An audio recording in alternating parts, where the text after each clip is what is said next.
এই আমাৰ গাঁৱলীয়া পৰিৱেশটো আপোনালোকক কিছু দেখুৱাবলৈ চেষ্টা কৰিম আৰু আমাৰ জীৱনেই হৈছে গাঁৱলীয়া হয়নে নহয় ৰাইজ গাঁৱত বাস কৰিয়ে এজন মানুহে যেতিয়া দুখীয়া হৈ জন্মাৰ ফলত তেখেতে যেতিয়া কষ্ট কৰিবলৈ লয় ভালদৰে পঢ়িবলৈ লয় ভালদৰে পঢ়াৰ পিছত এটা চাকৰি হৈ যায় পিছত তেওঁ চহৰলৈ গমন কৰাৰ পিছত কিছুমান লোক এনেকুৱা আছে ৰাইজ যে তেখেতসকলে গাঁওখনক পাহৰিয়েই যায় তেনেকুৱা কৰিব নালাগে গাঁওখন হৈছে মেইন এয়া চাওক আমাৰ বিহাৰৰ আমাৰ নহয় ইয়াত পথাৰৰ বিহাৰৰ খেতি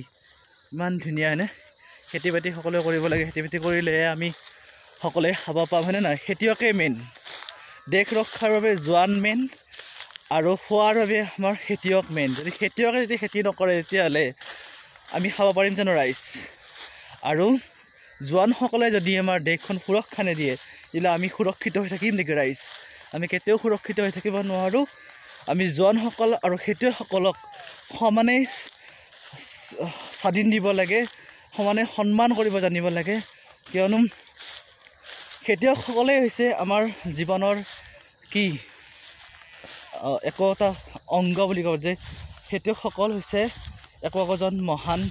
ব্যক্তি আৰু জোৱানসকল হৈছেও তেখেতসকলেও একোজন মহান ব্যক্তি তেখেতসকলৰ জীৱনটো কেতিয়া কি মুহূৰ্তত কেতিয়া কি হৈ যায় কোনো গম নাপায় তেখেতসকলে দিন ৰাত কষ্ট কৰি আমাক যেনেকৈ সুৰক্ষিত কৰি আহিছে ঠিক তেনেদৰে আমাৰ খাদ্যৰ বাবে আমি জীয়াই থাকিবলৈ আমাক খেতিয়কসকলে কি কৰিছে সুৰক্ষিত কৰি আহিছে আমি যদি খাদ্য নাখাওঁ তেতিয়াহ'লে আমি কেনেকৈ জীয়াই থাকিম হয়নে নহয় যদি আমি সুৰক্ষিত হৈ নাথাকোঁ আমি কেনেকৈ আমি শান্তিৰে জীয়াই থাকিম সেইকাৰণে দুজনকে সন্মান কৰাটো উচিত আৰু দুজনেই হৈছে মেইন আৰু আমাৰ ভোগালী বিহু আহি আছে খেতি বাতি কটা হ'ল খেতিয়কসকলে এই ধান কাটি নি ভঁৰাল ঘৰত ধান কাটি নি কিনে কি কৰে যে মৰণা মৰাৰ পিছত কি কৰে যে সেই ধানকে আকৌ মিলত বানি আনি কিনে আমাৰ গাঁৱলীয়া ভাষাত মিলত ধান বনা বুলি কয় ধান বানি আনি কিনে কি কৰে তেখেতসকলে আমাৰ যিখিনি আইসকলে আছে আইসকলে কি ঢেঁকীত কি কৰে সান্দহ গুড়ি খুন্দে তাৰপিছত কি বুলি কয় আমাৰ পিঠা তিল পিঠা লাড়ু এইবিলাক বনাইছে আৰু মাহঁতেও ঢেঁকী পৰা কৰিছে ঢেঁকীত কি বুলি কয় সান্দহ গুড়ি খুন্দি আছে তাৰপিছত পিঠা বনাবৰ কাৰণে গুড়ি খুন্দি আছে যিহেতুকে বিহুলৈ আৰু বেছিদিন নাই আৰু আপোনালোকে বিহুৰ ভিডিঅ'বোৰ পাব ব্লগবোৰ পাব মোৰ চেনেলটো যদি মোৰ ভিডিঅ'বোৰ ভাল লাগে তেতিয়াহ'লে আপোনালোকে মোৰ লাইক কৰি দিব কমেণ্ট কৰি দিব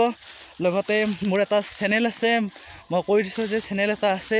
যে জিন্তুমণি ব্লগছ তাত ইউটিউবত গৈ চাব মোৰ ভিডিঅ'বোৰ ভাল লাগিলে এটা ছাবস্ক্ৰাইব কৰি দিব লগতে কমেণ্ট এটা কৰি দিব কমেণ্ট কৰিলে ভাল লাগে মটিভেটেড পাওঁ ভিডিঅ' বনাবলৈ আৰু